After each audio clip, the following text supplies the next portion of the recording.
Hi, everybody. Yay. All right. Last time we were here, we talked about a few very important things. And here's what we talked about.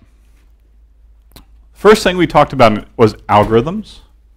In algorithms, an ordered series of steps that are used to perform some task. Why were algorithms important? How many of you think they're important? How many of you don't really remember last time? How many of you have arm injuries that prevent your hand from going above your shoulder? How many of you remember talking about algorithms? Okay, good. So, last time we talked about algorithms, and they were important because, yes, because a program is an expression of an algorithm in a form that a computer can execute and a human can understand. Absolutely. What's your name? Aaron? Thank you, Aaron. I'm going to try and learn everybody's names. I'm very slow about it. I learn about 3 a week. I'm not quite sure if that's enough time to learn everybody over the whole semester, so sorry about that. All right. The other thing we talked about is that computers are stupid in terms of what they're able to do, but they are stupid incredibly, amazingly fast. How many of you all went away and thought about how fast computers were? Anybody tell your friends? They're just amazing, right? They are so amazing, even if I come up with really bad analogies for them. So we're going to talk a little bit more about how computers do that today, like right now. So how do they do that? Here's what we're going to start with today. We're going to start with a deep and very detailed dive into how computers work, the hardware portion, okay? I hope you're able to keep up with this, so let's just go ahead and get started. Here's a computer. Does that look complicated? Of course not, because I lied to you, all right? I lied to you in that we are not going to do a deep and detailed dive about computers' work because we don't care right now, okay? We don't care. And it turns out that I'm actually going to lie to you a lot over the course of the semester, right? Computers aren't just a great big rectangle. They are a machine that's pretty complex, but like I said, I'm going to lie to you a lot. And I'm going to lie to you often in this class. But it's an altruistic lying. I'm not trying to trick you. I'm not trying to trap you. What I'm really trying to do is reduce the complexity of what you have to understand at first. Okay? I'm trying to lie to you for your own good, to give you simple models about how things at work that you can think about without having to go into an excessive amount of detail. And I'm going to lie to you about other things too, you'll find as time goes on. And you can always ask me if I'm lying, and I will say yes if I am. But I will not tell you what I'm lying about, not until later. Okay? So, the other thing that's important is that when I lie to you, I'm not going to grade you on the truth. Okay? I'm not going to lie to you and then expect you to figure out the truth and be graded on it. It's not a contest. It's not some sort of trap like a lot of the rest of the class is. This is just trying to make things simple enough that we can understand them to work with them. And then as we go on, we'll get more detail. All right? Does that make sense? Y'all trust me on this? Suckers. Okay, so here's a computer. It's just a great big rectangle. That's all we have to know about. And if we open it up and look inside, it's got a few parts. Not that many. It's got a CPU, some RAM, a disk, a keyboard where we can bang on keys, and a screen where we can see things. All right. Does that kind of look like the computer that you have?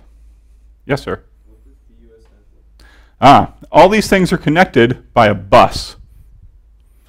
A bus, and it's a bus in like an electrical engineering sense, which it is something that carries current back and forth. It's not like, you know, a school bus or something like that, but it's called a bus, and this is actually a data bus. And what happens is that data gets carried from everything to the CPU and from the CPU back.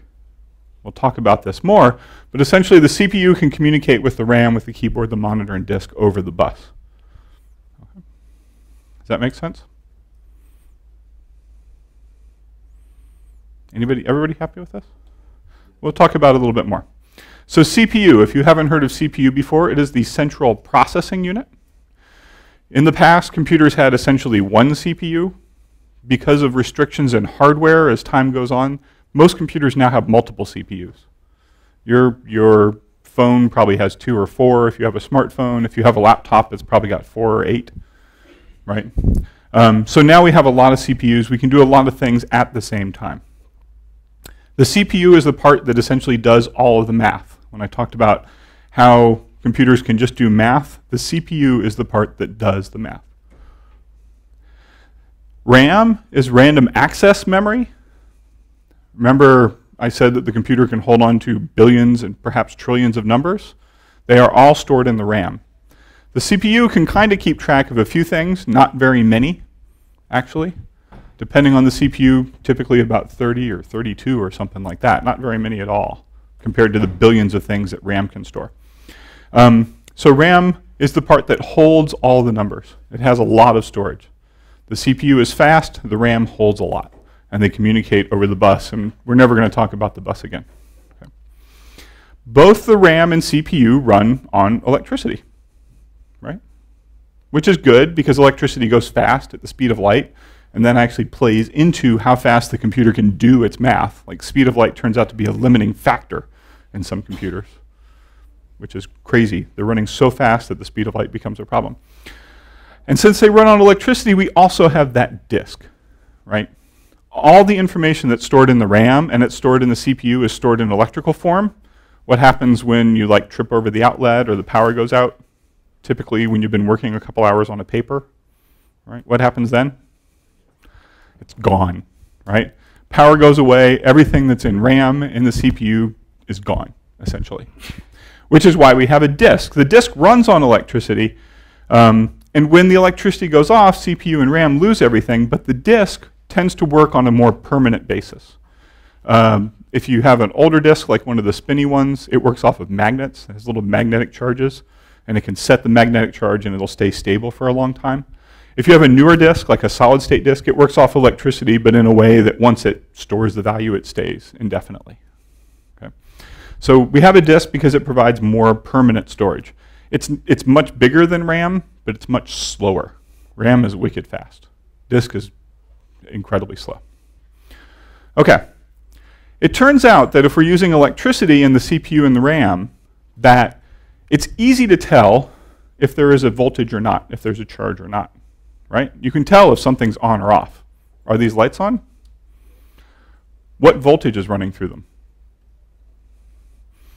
We can guess it's 120 volts, but we don't really know. They're fluorescent lights. They might have a ballast in there that reduces it. So it's easy to tell if the lights are on, if electricity is on or off, but it's much more difficult to tell what value it's at. Does that make sense? Like you need a lot more equipment to measure the value than the magnitude of it than you do just to know if it's on or off.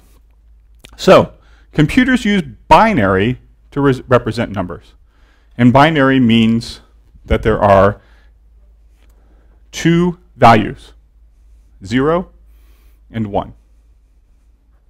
You've probably in school heard of binary numbers before a little bit. We'll review them today. But what comes down to is that the computer in its internal calculations uses two values, zeros, which we can consider false, and ones that are true. This is a Boolean value. A Boolean value is something that is either true or false.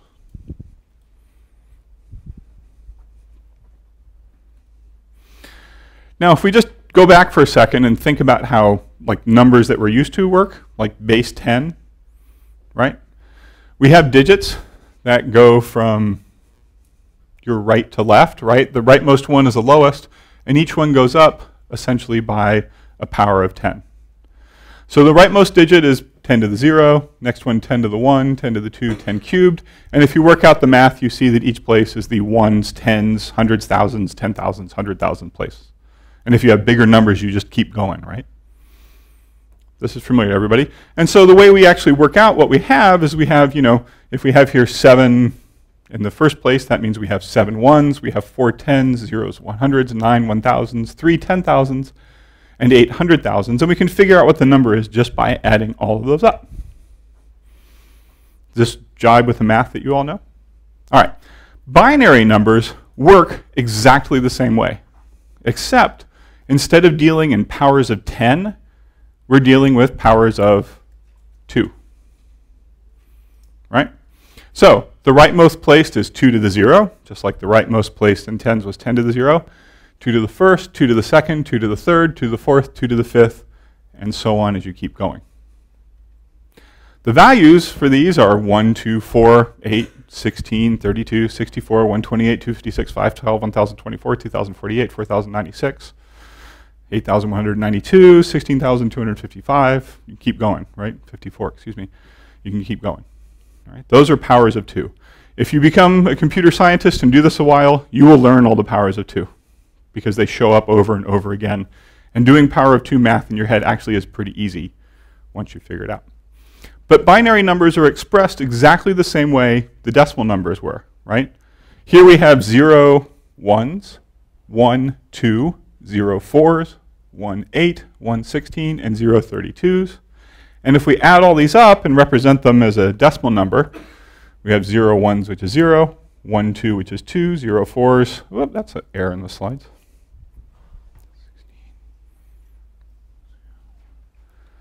Oh, man. That's what I get for doing the slides at like midnight. Anyway, but just pretend this one is actually 0. And then we have 1 8, 1 16. And if you add them all up, you get 26. There shouldn't be a 4 there. Okay. And so that's how you represent binary numbers. Exactly the same, except instead of 0 through 9, we only have 0 and 1. Each place represents whether we have one of those there or not. All right, now that you've seen this, you can tell that there's 10 types of people in the world, those who can count in binary and those who cannot. And if you're not laughing at it, it's because you haven't done enough binary yet. We'll come back to that later. All right, binary can represent the same numbers as decimal numbers, but it just uses more digits, right? Each digit in decimal is 10 things. Each digit in binary is 2 things. Any number we can represent in decimal, we can represent in binary. It will just take a lot more digits. It'll be a bigger looking number. But the reason, again, we're doing this is because the computer works very well with binary numbers. Something's either on or off. Okay. I'll just mention briefly, there are and have been other computers that work on things that are more than binary numbers. There's a ternary computer that was back in the 70s that had like 3 values. Instead of 0 and 1, it had -1, 0, and +1. So there was that. It didn't really catch on because the hardware is a little bit more complicated. And people now are starting to talk about doing computing with DNA. That in fact, since you can come up with strings of DNA, you can essentially encode things into a strand of DNA, dunk it in a solution with all sorts of other little DNA. Who's the biochem person?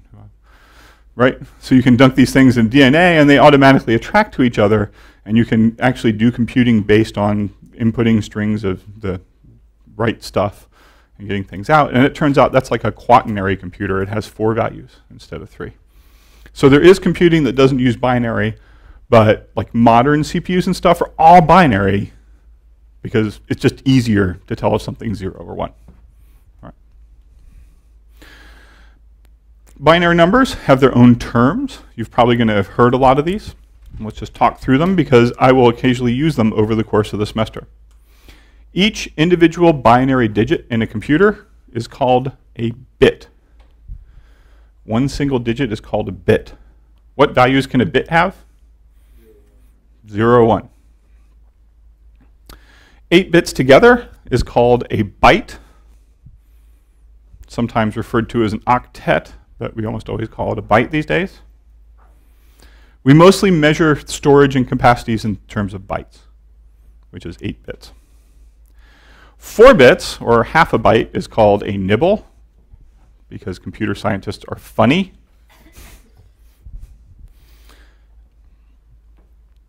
And we can also refer to what's known as a word. Now, a word doesn't necessarily have a fixed definition of how big it is. A word refers to how many digits a particular CPU is able to work with at a time. Okay? So when the computer works with digits, it works with fixed size chunks. These chunks are known as words, and they vary. Typically nowadays, most computers are starting to be 64 bits, which is 8 bytes. So a word would be 8 bytes. It might be 32 If it's a lower powered processor or an older computer, it might be 32 bits, 32-bit words. So the word is dependent really on the CPU and how the CPU works. There are actually other CPUs out there. We won't, in this class be programming them. You might run into 64 or 32-bit processors in this class, depending on what machine you have. Other processors have 8. Some go up to 128 bits or more. If you ever do programming on graphics cards, the graphics cards nowadays have 128 bits words that they work on. But we'll see 32 or 64. Computer memory and storage capacity is measured in bytes. Like I said before, anybody here ever bought a computer, looked at computer specs? What do you look for when you buy a computer?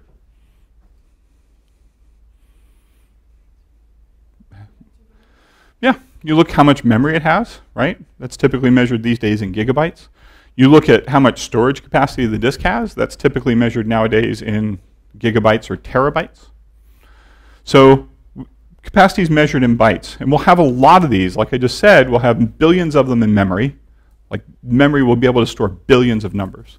And disks will be able to store trillions of numbers, if not hundreds of trillions of numbers. Huge, huge amounts of capacity. So we have a special term for these. And I'll talk to you about these.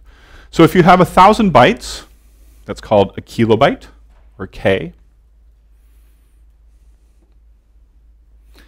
If you have 1,000,000 bytes, or 1,000 bytes squared, that is a megabyte.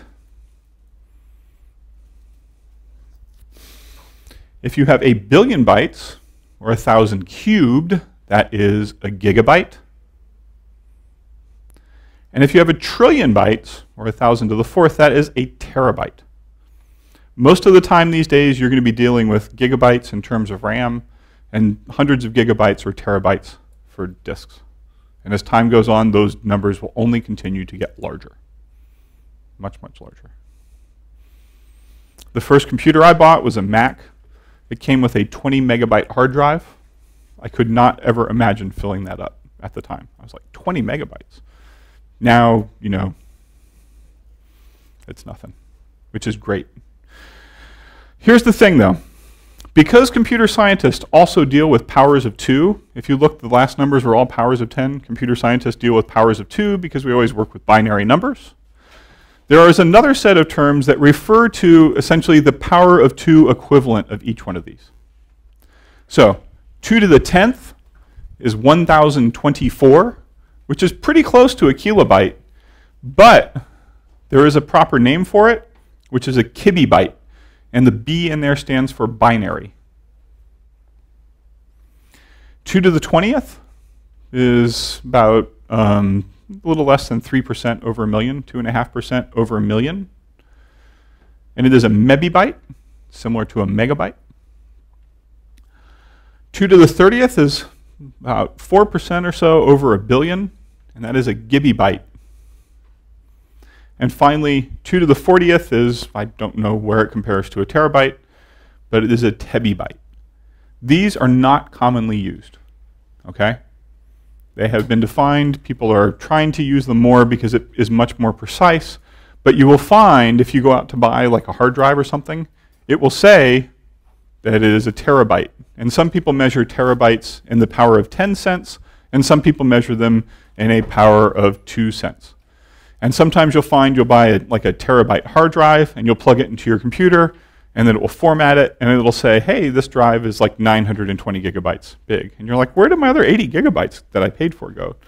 Well, what happens sometimes is that the operating system measures it in terms of binary bytes, while the drive manufacturer does it in terms of power of 10 bytes, right? And so there's this mismatch there that makes things look smaller, and it's really annoying. So don't do that. Now you know the right terms, and you can go out and not use them like everybody else does, but just so you have them. So something that we're going to have to do sometimes is convert numbers between decimal and binary. Not often, but you should know how to do it. So let's say that we wanted to convert 13 to binary. Well, the way that we do this, the mathematical way that we teach you, and then I'll tell you the fast way, is that you take the number you want and you just repeatedly divide it by 2. So what is 13 divided by 2? Okay, 6.5. Now the deal is, when we're dealing with these things that are integers, we can only ever have integers. Okay, so we get no fractions. So what's 13 divided by 2?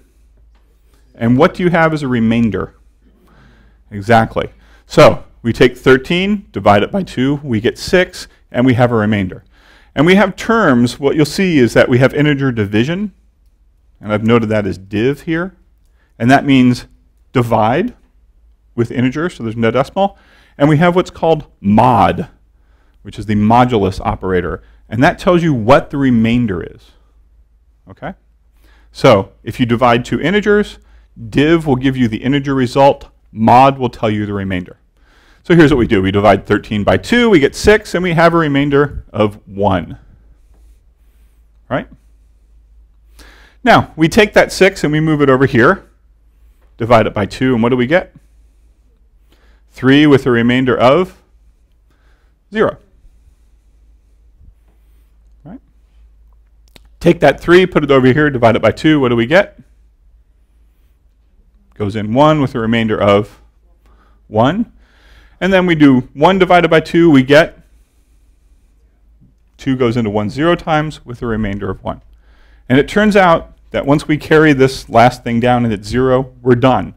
And we have converted 13 to binary. We just don't know it yet. Here's how you figure out what it is.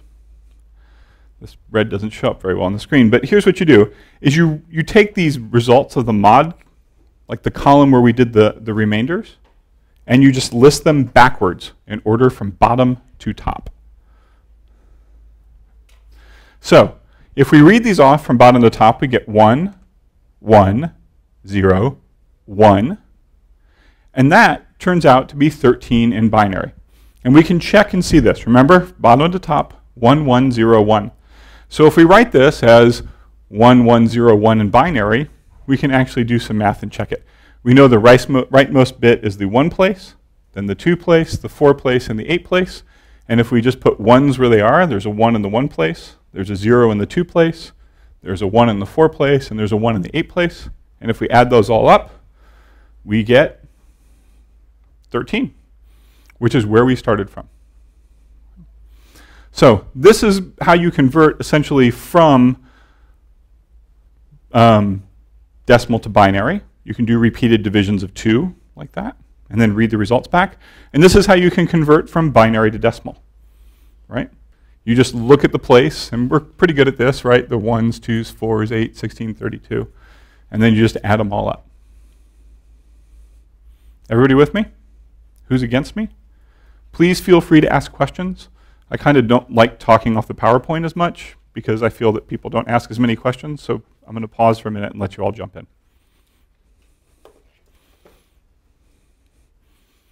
Sir? Why do we, when we found the remainders and what the result of division is, why do we read them backwards to get the binary? Okay, that would be an excellent question to ask in the discrete math class that if you continue on as a computer scientist you would take next year. I wish I knew. I'm sure there's some mathematical principle behind it. I'll be honest, this is the way I teach it because it's mechanical and you can do it this way, but this isn't how I do it in my head. Would you like to see how I do it in my head? Somebody shout out a number less than 32. 31, okay? So here's what we do.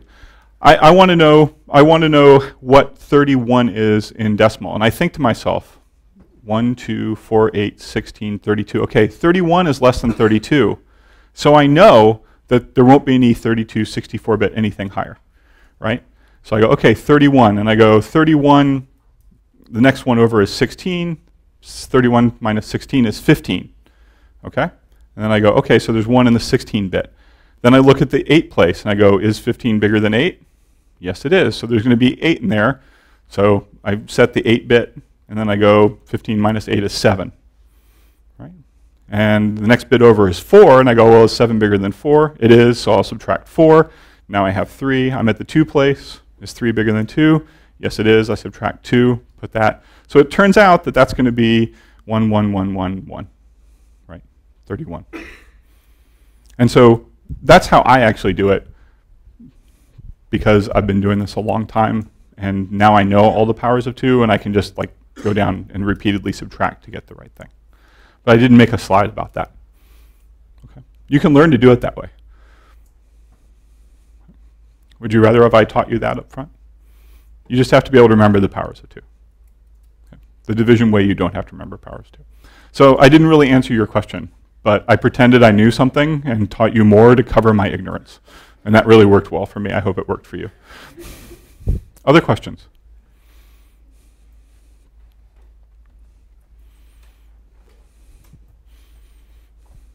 All right. Sometimes we have very long binary numbers to keep track of, something that has hundreds or thousands of digits. Okay? Very, very many digits. These show up all the time, particularly in security. Anybody ever heard of cryptography, where you encrypt things? When you encrypt things, you have a cryptographic key, and the key consists of a long, long string of zeros and ones, hundreds or thousands of them. And these zeros and ones are really easy for the computer to take care of because it's just a mindless, insanely fast calculating machine, but people suck at remembering series of zeros and ones. Really bad at it. So let's look at one. Oh, so what we do instead of writing everything in binary is we use a notation called hexadecimal as its formal name, but all computer geeks refer to this as hex. You just say, oh, write it in hex. So hex is short for hexadecimal. Hexadecimal, instead of just using a 0 or 1, uses 16 characters. What do you notice about the number 16? It's a power of 2. Powers of 2 are going to show up over and over again. So we use 16 characters, 0 through 9 and A through F. Each character represents one nibble. What was a nibble? 4 bits or half a byte. So each hex digit represents one nibble. And here's what it looks like. 0 through F. So you can think 0, 1, 2, 3, 4, 5, 6, 7, 8, 9, A instead of 10, B instead of 11, C instead of 12, D instead of 13, E instead of 14, F instead of 15. Okay. And then they have a corresponding value to them, which is exactly the decimal value they represent. So 0 is all zeros, so that is 0.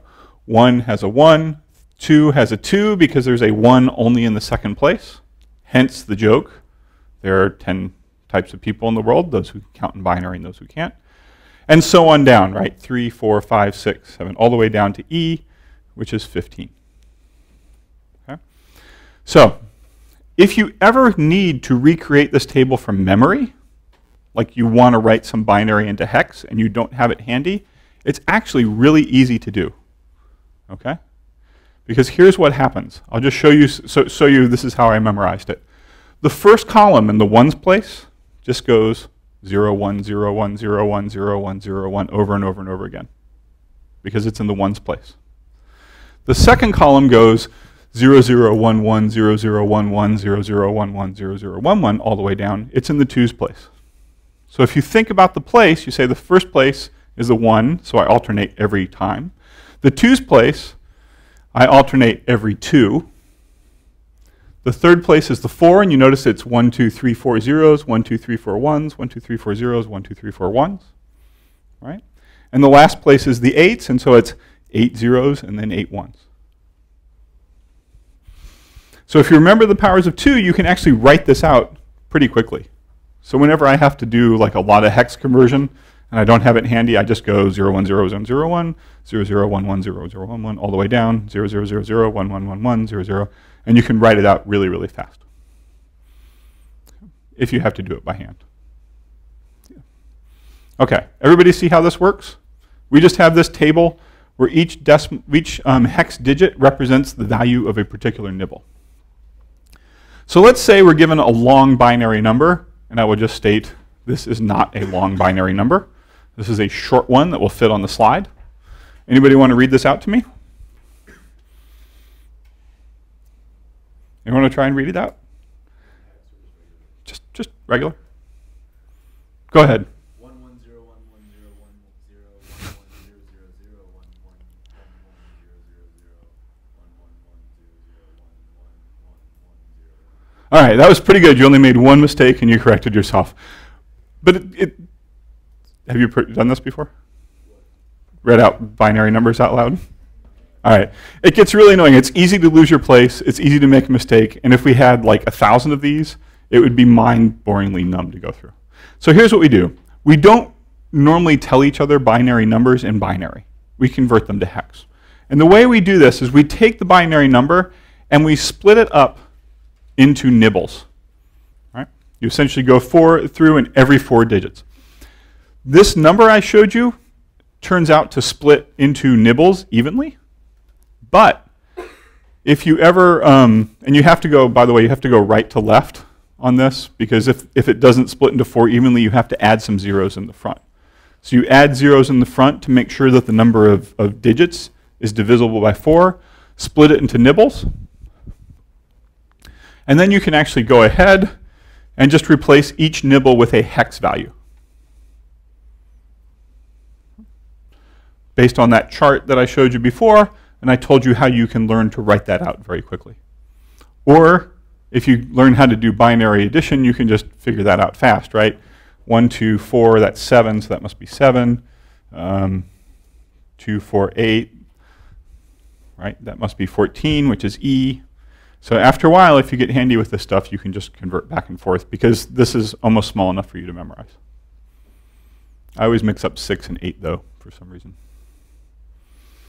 And then, once you've done that, you can just write the numbers out as hex. DA C78E7B.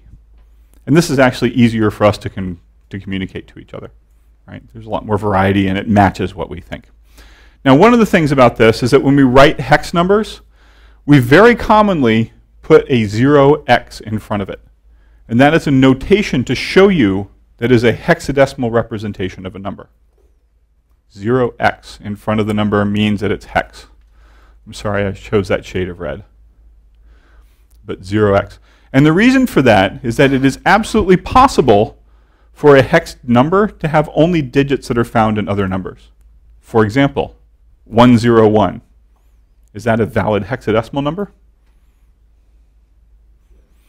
Yes, because 1 is a hex digit, 0 is a hex digit, and 1. Is 101 a base 10 number? Right? That's 101. Is 101 a possible binary number? It is. So it's easy to get these things mixed up. So for hex, we put a 0x in front of it. And over the course of the semester, at different times, we'll see the computer output some numbers. And occasionally it'll output something that, and it'll say in front of it 0x. And that will be a hex number. It's just a representation of a number like everything else, because a computer is a very fast machine that can only do math with numbers. It's just we represent those numbers in different ways at different times.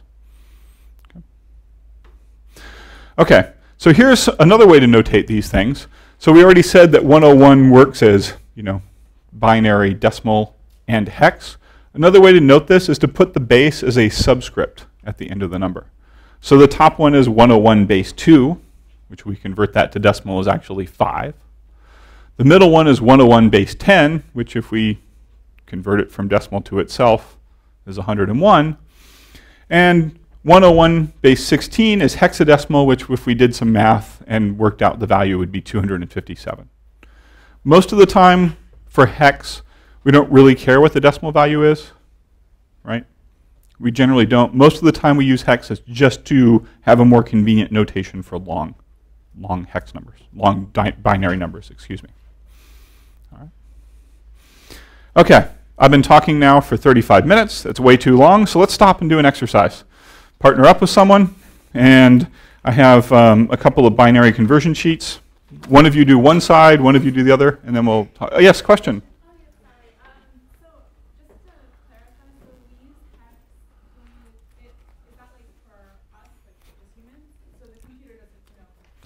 The computer does know hex. The computer doesn't care what format the number is, right? The computer only ever works in binary.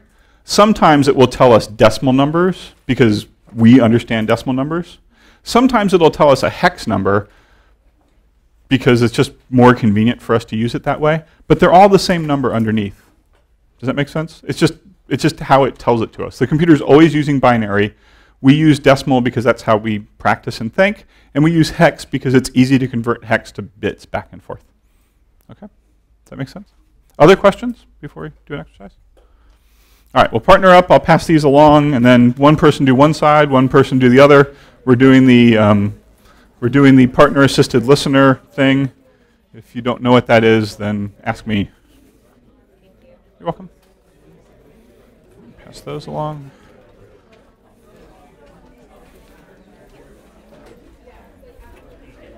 Pass those across. Thank you.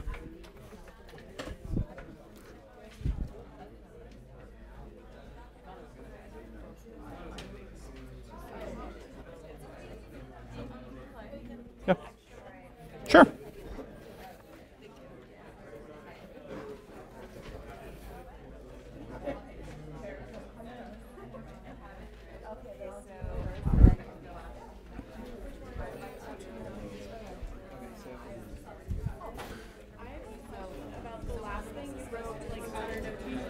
Uh-huh. Yeah, 2 is binary, base 2. 10 is decimal, and then. I don't understand what this has to do with hex. Our side is separate. I guess it's nothing to do with hex. Sorry, I'm going to take this off. So here's the deal, right? That the notation tells us whether we're working with binary, decimal, or hexadecimal. They're all just different ways to represent a number. Okay? So when I say 101 base 2, that happens to indicate that it's binary, and the decimal code is 5.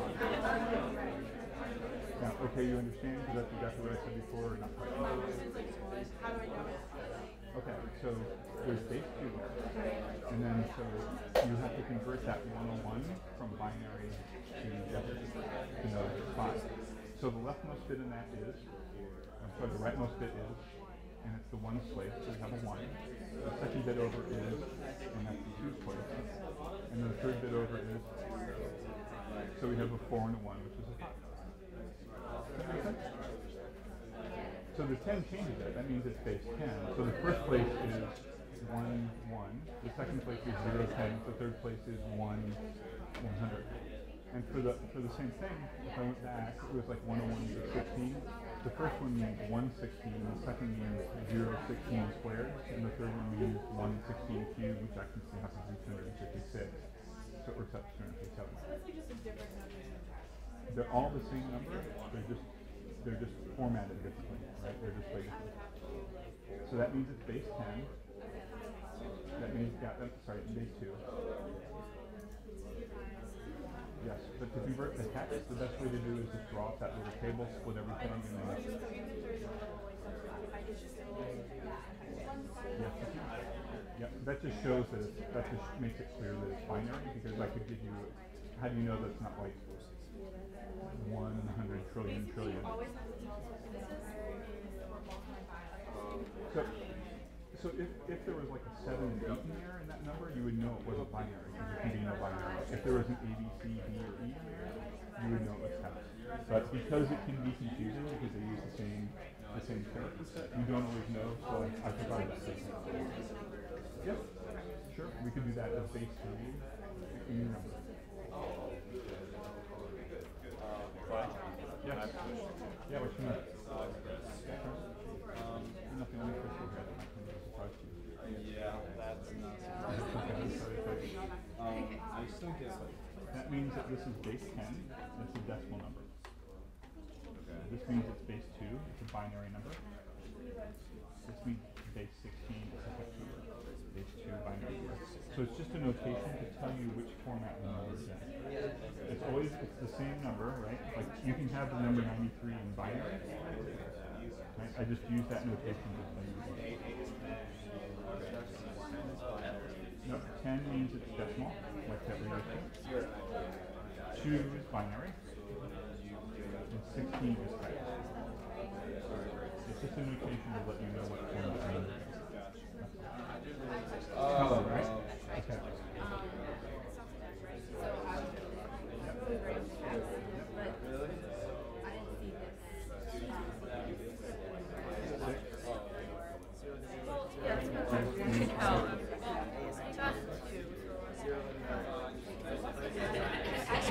Right, so the first element is 0 and 1, the second one is 0, 1, 1. The third one is 0, 0, 0, 0, 1, 1, 1, 1.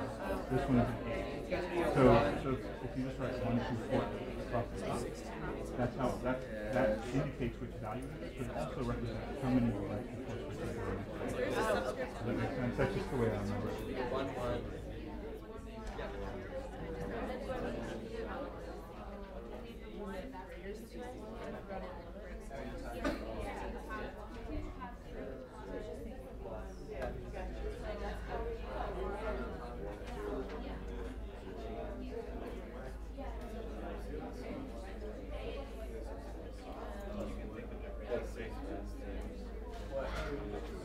Chris.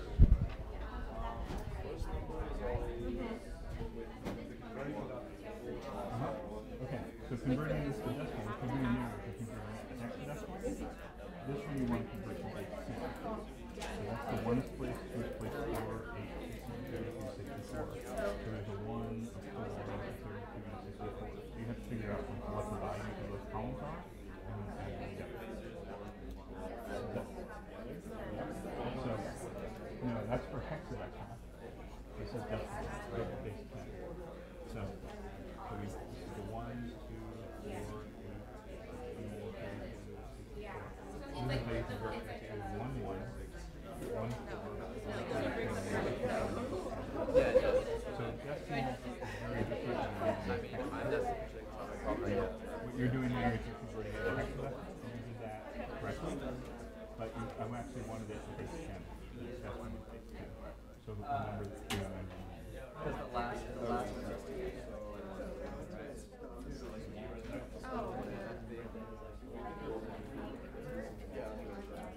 Yep. Wait. It starts at 0. You just have to figure out what place they're in. Yeah, because there's like. Starts at 0. Just gotta remember it could be right.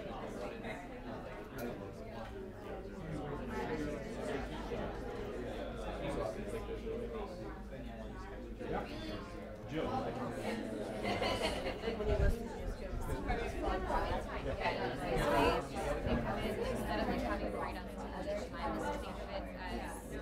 Yeah, I didn't do a good job.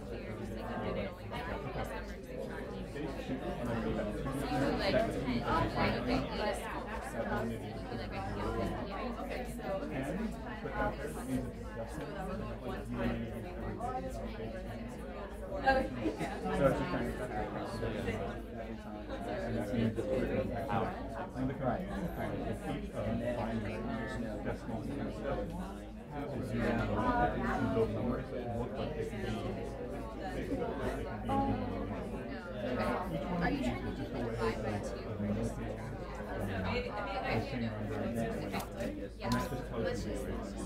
Now, 101 initially turns out to be I just put that subscript and to let you know what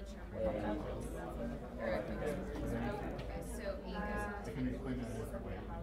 If you ask me a question and you don't get it, that's how you figure out where to use it. Okay. So, here, when you see 2, just say that's binary. 2 equals binary, 10 equals decimal, 16 equals hexadecimal. For those subscripts, that just means what format that number is. So this number, what format is that number? So it goes Binary, yeah, what format is that number? Exactly. And what format is that number? So they're all, you can represent any number in any of those ways. That's a notation to let you know which way it's represented. Yes, exactly. And another way of representing instead of having an X in front of the hex is to put a 16 there. But we don't really have, there are ways to represent binary and decimal, but most of the time we do that.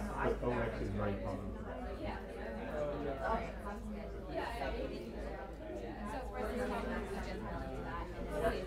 Yep, and then you put them all together. When you do it this way, you can actually work left to right because you're just going to write them all out anyway. It's just if you're converting this to binary, and if they don't split them evenly before, right, you have to go this way to say say that there was only like a 1 right there, you would have to tag, you have to make it all zeros so that there was everything, each one of these was 4.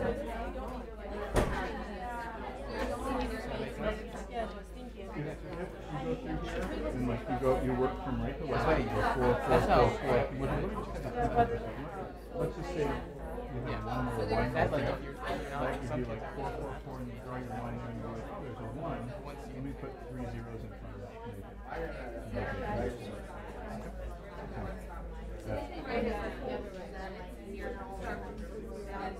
Exactly. So this would be like 1, E, 3, you know, whatever going on. But just because I have that whole chart mostly memorized.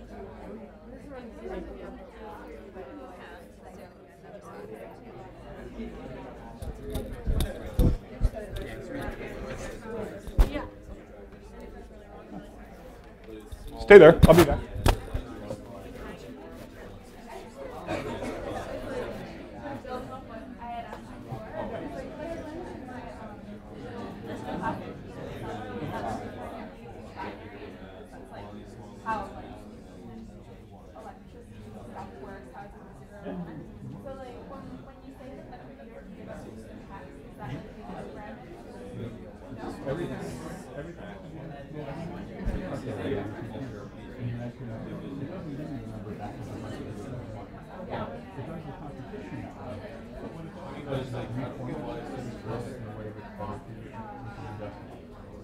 If you have a big one, if you want to format to display the way it's better for you,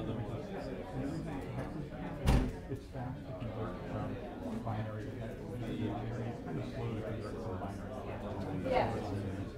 So it's just a more convenient process. But the computer always uses it as one. It's just getting the number and format that we see. Does that make sense?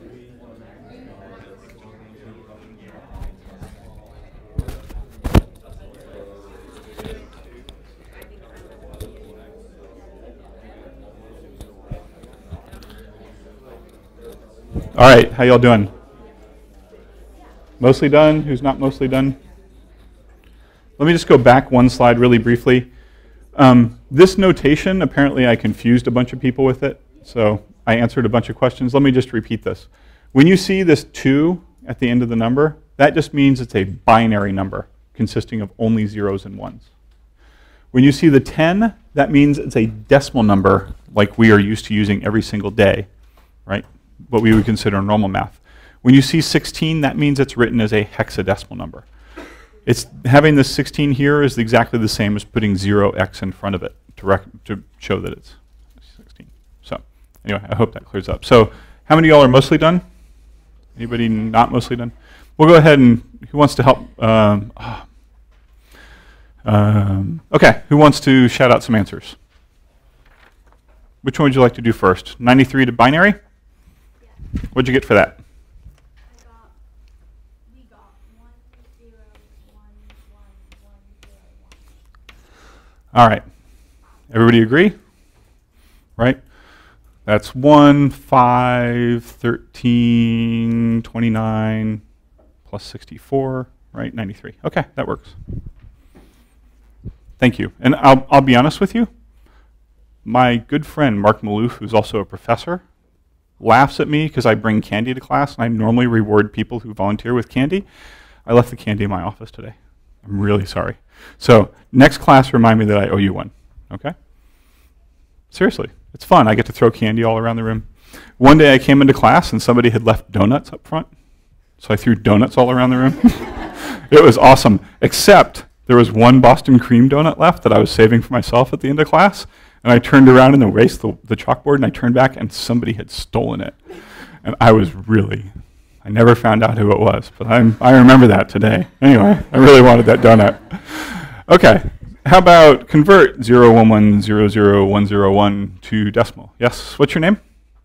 Kitty. Kitty? Okay, I'll try to remember that. 101, I believe that is also correct. Anybody disagree? I will try and remember to throw you something too. Okay, we flip the page over. Convert 2AE base 16 to binary. Let's see, R. Rebecca?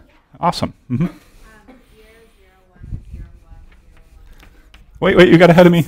Try to start over again. Okay. 0, 0, 1, 0, 1, 0, 1, 0, 1, 1, 1. Let's see if that looks right. EF, that's correct. 8, 10, A, that's correct. 2, that looks right to me. So, everybody agree? Okay, and finally convert that long binary string to hex. Yes, what's your name? Kate. Okay.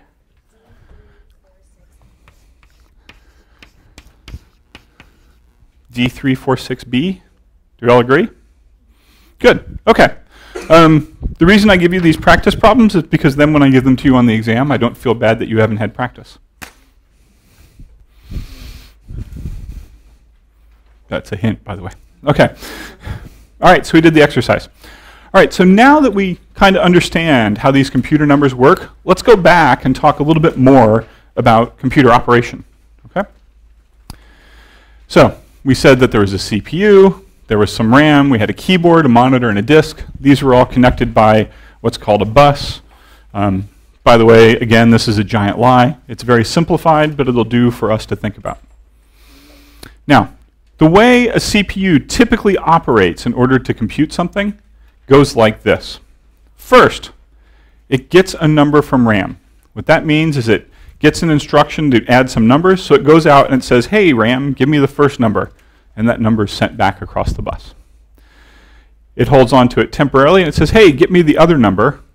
That goes out across the bus, comes back with the other number, and these two numbers are stored temporarily in the CPU. It then performs the operation on them. Let's say we're adding. There's actually a special part of the CPU that's dedicated to adding, and it says, hey, add these two numbers. It's done, I don't know, a few nanoseconds later. Now, when it's done, it has to explicitly send the results back to RAM. Okay? It has to explicitly send the results back.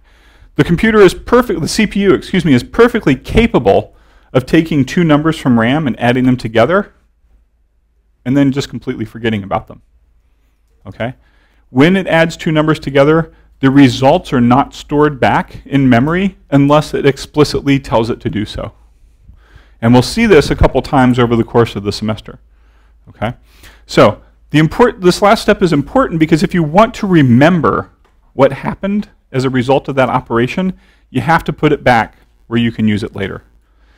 If you don't want to remember, you don't have to put it back. And this is just one of the physical constraints about how the machine operates. Everybody with me? You can get things from RAM and you can put things back. If you get things from RAM and work on them and don't put them back, then the computer is dumb and it will just forget that it ever did anything.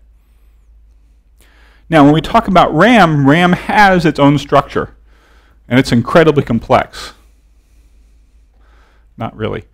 The way RAM works is it's just a bunch of boxes, billions of boxes, right? When you talk about your computer, who here in the room thinks their computer has the most memory? Anybody? Come on, computer geek, Prada, how much memory you have? Yes? 32 gig? Anyone else? 32 is pretty good, right? So his computer has 32 billion places to store a number. 32 billion. More than that, because it might be measured in binary bytes, right? That's a lot.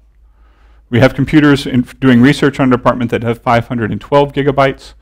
Websites, anybody ever used Orbits, like for flight information? Ever seen Orbits?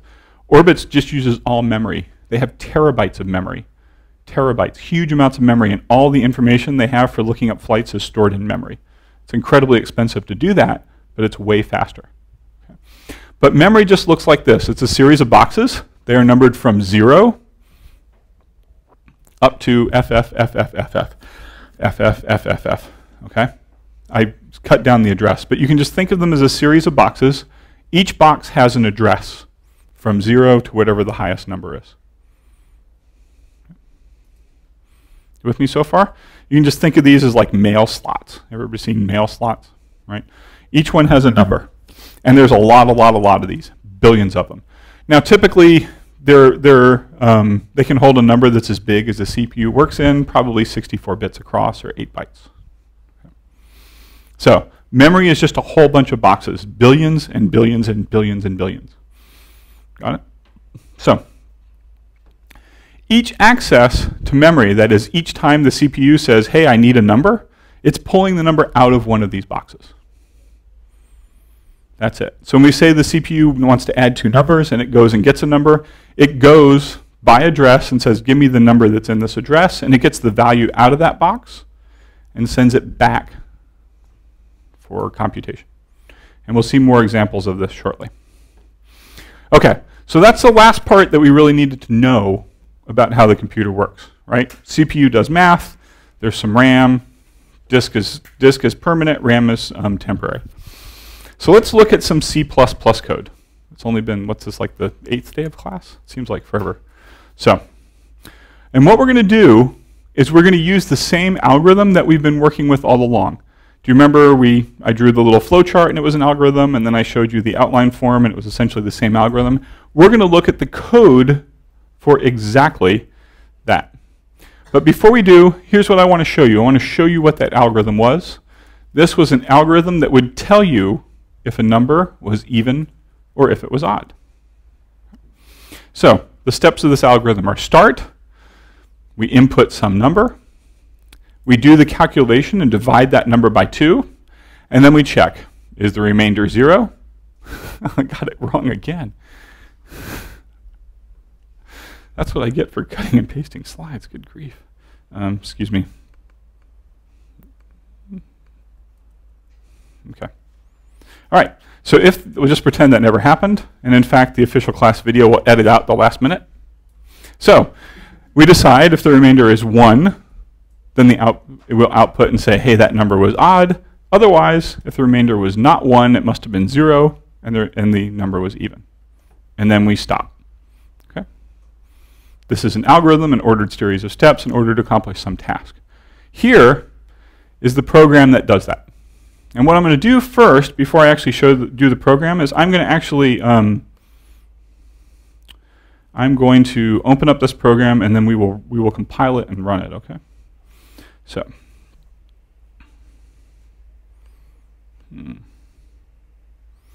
So here's the program, and I've opened this up in my editor of choice. You'll be using a different one unless you want to learn this one. And we can see that all the code is in there. The top, pound include IOStream using namespace standard, int main, int input equals 0, int remainder equals 0, cin angle input, remainder equals input percent sign 2, if remainder equals 0, cout even, else cout odd, return 0. That's the whole program. All right, so do you remember the flow chart that I showed you about how, don't worry, don't look confused. It looks horrible right now, doesn't it? What if I gave you like some sample problems written in Greek? How many of y'all speak Greek? Anybody? Good. So you would all look confused. Just because you haven't seen it before doesn't mean it's bad, okay? It just means you have not learned it yet. So here's the program, and we're going to go through this. I'm going to show you how it works, but first I want to show you how to compile. All right, how to compile. So what I typically do is I have a separate window open where I'm able to work in. And here's how we're going to compile. Let me step back first and just say homework 2 has been posted before class. So homework 2 is posted. It's due in 1 week. Your job over the next week is to figure out how to do what I'm about to show you, which is log into the computer, edit the code, compile it, run it, and then download it and test it. Okay? The program you're going to write is going to be the most simple program ever. In fact, all you have to do is print out your name, and you will have all the pieces that you need to do that, if not today, by the end of next class. Okay. The compilers between different computers vary. Anybody ever tried to move like a Microsoft PowerPoint from like a PC to a Windows, to a Mac machine or back and forth? It never quite works right, because even though it's the same program, the programs are different. Sorry, even though it's the same file format, the programs are different. Compilers are the same way, sadly. Like the things that a compiler does, like Microsoft Visual Studio, are different than the compiler on Xcode, or different than other things. So for this class, to make sure that we have like a common compiler, we're using the G++ compiler on a server that is named csclass.uis.georgetown.edu. And I will show you how you can connect to that. Essentially, here's what you do. If you're in Linux or a Mac, you open up the terminal and you go SSH, clay at csclass.uis.georgetown.edu. And I don't have the wireless network turned on, so that failed.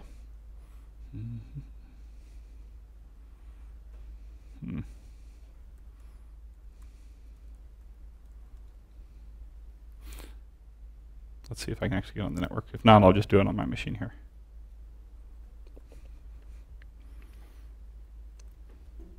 All right, so I get this big warning. I'm connecting remotely to a machine that lives in a data center someplace out in Maryland. Okay, and everything I type on this terminal is actually being run on that machine out there. You all have accounts on this machine as of right now, and it is your net ID and your normal password to log in. And if you look on the web page, there's instructions on how to do that. So let me just type my password in. Now, notice when I type my password, did you see all the little dots appear? They don't appear. If you're used to password mechanisms that show you the dots, this will be confusing, but I typed my password and I typed it correctly, so it let me in. Okay. This is essentially what you're going to be doing. If you use a Windows PC, there's a program that you can download for free that is linked from the homework page, and it will let you do all this stuff in terms of connection. It's slightly different, but there's a tutorial how to do it. All right, so when we get there, looks like a whole bunch of stuff left over from last time I taught this course. But when I get there, we can edit and compile and everything there. I'm just going to do it locally on my machine, but that's how you do it. So if you have a Mac or a Linux machine, you can do it here. To compile, the program is called G++. G++ is the GNU compiler for C++, and you give it the file name, and you hit enter. Now, if all goes well, you will not get any crazy screaming output at you, okay, if all goes well. And it looks like nothing happened. But if I type ls, that will show me what files were there. So you notice when I typed ls before, I had these 4 programs, or these 4 files in there. Now I have some more, right? In particular, I have this thing right there, which is a.out. By default, when you compile your program on this machine, if it works, it creates a program named a.out. By default. Now, I can run this by typing /a.out, and what is it doing right now? What was our algorithm? It's waiting for input. What kind of input is it waiting for?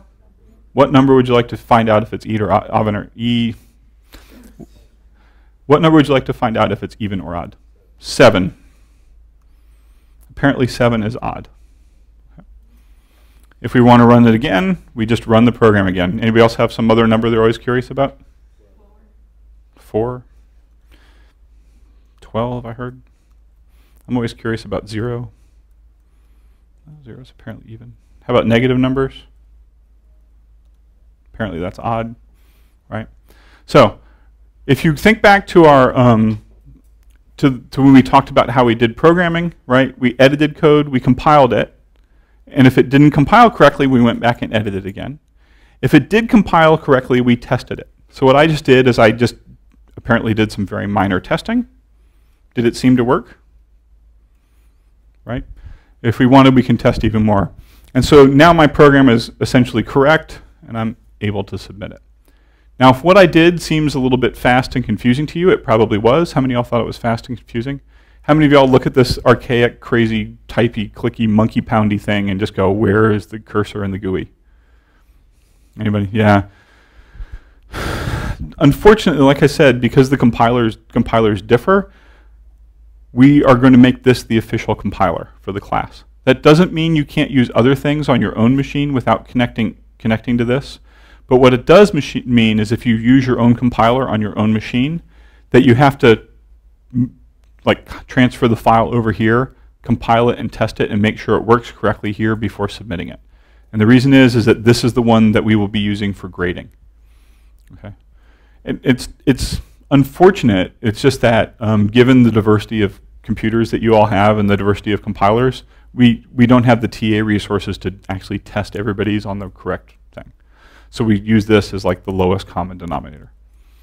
All right. So there's tutorials, more tutorials on how to do this online. They're posted with the homework assignment. You can go through and it has step-by-step instructions. It also has instructions on how to edit, because I didn't really show you editing. Okay, who's with me? Who thinks they'll be by to see the TAs in the next week? Yeah, give this a shot. Go see the TAs. They'll help you walk you through it. Okay. Essentially, all you have to do in the next week is what I did here. If you get a little help, if you read the tutorials and get a little help, it takes like 15 minutes. Okay. If everything goes well, and if it goes poorly, it will take longer. Okay.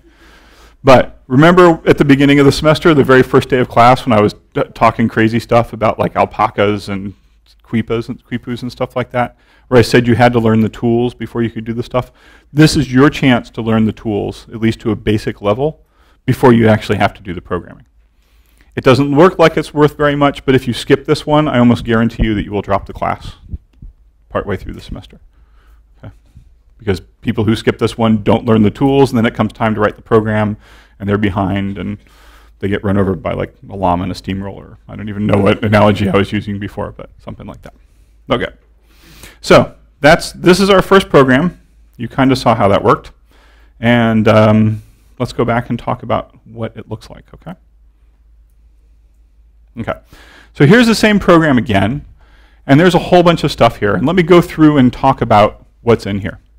This first part, pound include, angle bracket, IOStream, close angle bracket, using namespace standard. Anybody want to know what this is? If not, I'll just go on. You want to know what this is? Okay. It's magic. It's just magic, okay? Now, how many of you think I'm lying when I say that? Totally lying. But here's the deal. You don't need to know what that does right now. I'll tell you later.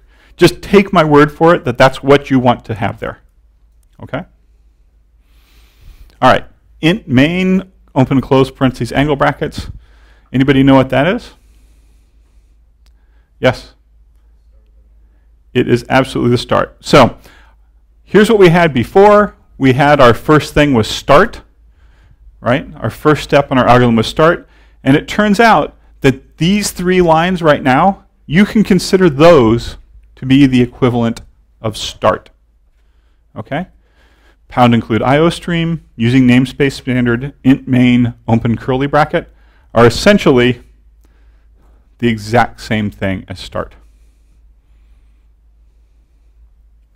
Is it intimidating? Yes, it is. But you're going to learn a lot, like I said. This is just magic, but this is the magic that makes start happen. Okay? You all believe me? Okay. I'm not lying about that. All right. The next thing we'll talk about, just to show you, is stop. Even though it's at the other end of the program, I'll show you what stop looks like, because that one's relatively straightforward. Return 0, close curly bracket. Now, one of the things about C++ is that the compiler is rude, and it will yell at you, and it will particularly yell at you if your curly brackets don't match. So we have this curly bracket up by int main. We have this one down at the bottom. They are a pair. Int main says start. This return 0 and close the curly bracket means stop. Just like that. Return 0 and curly bracket mean stop. So one of the things you're going to figure out over the course of the semester is that the stuff I teach you about in class is little operations like this that you can put together into different pieces to create algorithms and programs that do things that you want. So let me just show you. This is the smallest, most useless possible algorithm that you can implement in C++. This is the program that compiles and runs and does nothing. This is the equivalent of start, right? Pound include IOStream using namespace standard, int main, open curly bracket is start, and then stop, return 0, close curly bracket. Congratulations, you know how to write a C++ program now. the useless C++ program. How do you all feel? It's a big step. All right. Now that we have the useless one out of the way, we can actually learn how to write ones that do even more. All right. So the next part was input. Tell me a number. And let's look at what the next step was inside the program. Well, the next step in here, we had this int input equals 0. We had int remainder equals 0. Do those seem to have anything to do with input, reading a number? How about this next line, cn into input, cn angle input? Does that look like it has something to do with input? So this stuff is not input. It is not input. You know what this is? This is what's called variable declaration. Variable declaration. Now remember a few minutes ago when I was talking about how memory has a whole bunch of boxes and stuff has to be stored in boxes? In C++, before you use any of those memory boxes, you have to tell the computer that you're going to use them and how you're going to use them, in essence. Okay? So before we can stick things in the memory boxes, we essentially have to tell the computer that's what we're doing. And that's called a variable declaration. We tell the computer how we're using the memory. And what we're doing is we're actually telling it to choose, hey, go out to memory. You have billions of these empty slots. Find one for me that we can use to stick something in. And the CPU will go, okay, I got it. And what it will do is if you specify a name and a type, and we'll talk about types a little bit, and the value, if you use the equal sign, it will actually store things. So the two lines in there were int input equals 0, int remainder equals 0, and over here is our memory space. Okay? We have billions and billions of boxes. I just chose to pull out a few randomly there.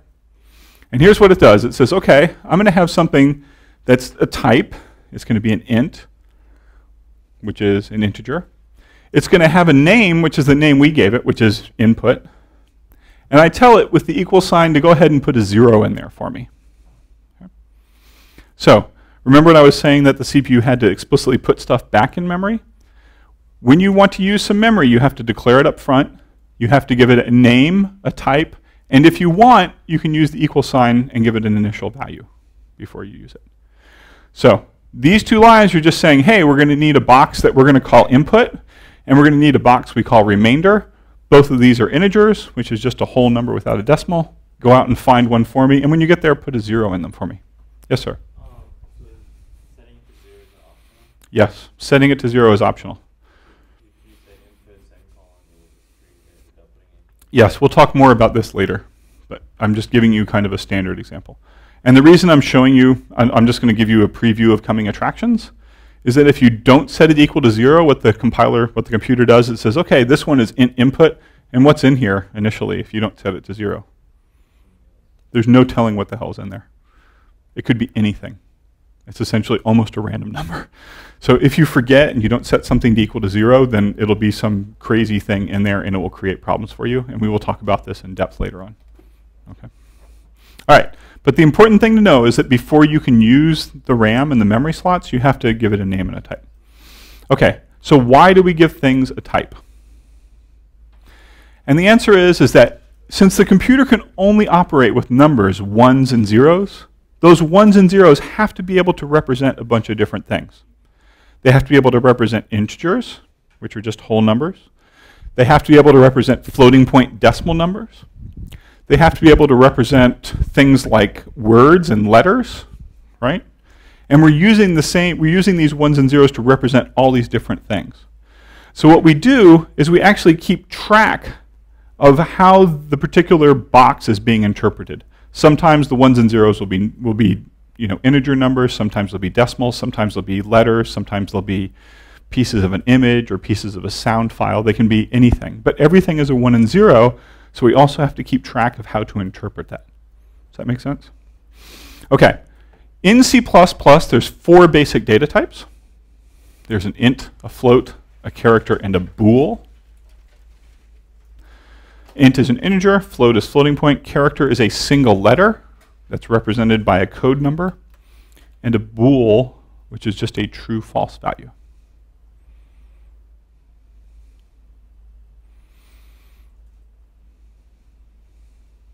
Yes, sir?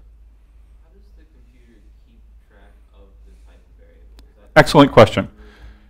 I can answer that simply. Magic. It's magic for right now.